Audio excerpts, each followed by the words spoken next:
Hello everyone, I hope आप लोग सब अच्छे होंगे। मैं भी अच्छी हूँ। तो आज सुबह सुबह नंदू न्यूज़पेपर देख रही थी और मैं इधर कूलर में पानी भी भर रही थी क्योंकि बहुत गर्मी हो चुकी है।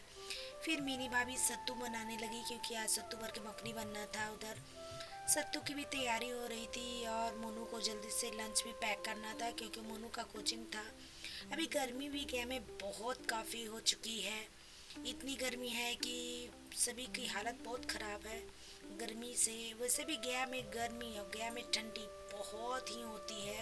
इधर मैं मुल्तानी मिट्टी लगा रही थी क्योंकि आजकल जानते हैं कि मुल्तानी मिट्टी में ठंडक होती है, तो गर्मी के दिनों में मुल्तानी मिट्टी ज़रूर लगानी चाहिए। वैसे भी चेहरे पे भी अच्छी रौनक आती है। तो मुल्तानी मिट्टी में मैं दही मिलाकर लगा रही थी जिससे स्किन को ठंडक पहुंचती है। इधर टमाटर की चटनी बन रही थी सरसों वाली, और भिंडी की भुंजिया भी भुंजा रहा था।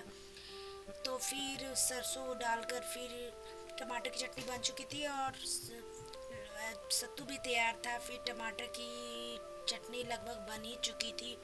उसके बाद नमक वगैरह सब डालकर फिर बन गया। उसके बाद फिर मैं भुजिया में फिर हल्दी डाली और फिर चटनी इधर बना चुकी थी। चटनी भी तैयार हो चुकी थी और फिर भुजिया भी भुंजा चुका था।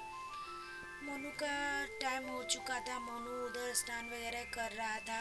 फिर उसके बाद फिर मैं सत्तू का मखनी बनाने लगी और फिर मोनू स्नान वगैरह करके आ गया। फिर मैं उसे दही चटनी और भिंडी का भुंजिया अचार मैं दी। फिर मोनू लंच करने लगा। लंच करने के बाद फिर मैं इधर सब्जी भी बनाने लगी क्योंकि परोर की सब्जी बना रही थी। परोर की सब्जी के साथ चावल खाइए तो बहुत टेस्टी लगता है।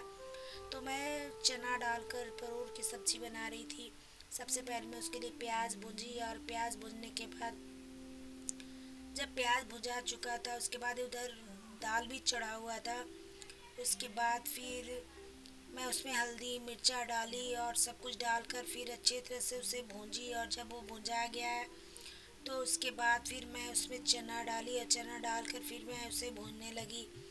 तो थोड़ा चना डालकर अगर परोर बनाइए तो बहुत टेस्टी लगता है, अच्छा भी लगता है। तो फिर जब भुजा गया तो उसके बाद फिर मैं परोर डाल दी और उसके बाद फिर मैं उसे चलाने लगी। उसमें पानी काफ़ी छूटता है तो पानी भी छूटने लगा था। उसके बाद फिर परोर की सब्ज़ी मैं बनाने लगी और फिर इधर मैं चावल भी चढ़ा चुकी थी कुकर में क्योंकि मोनू का मर्जी था कि चावल खा के जाएंगे और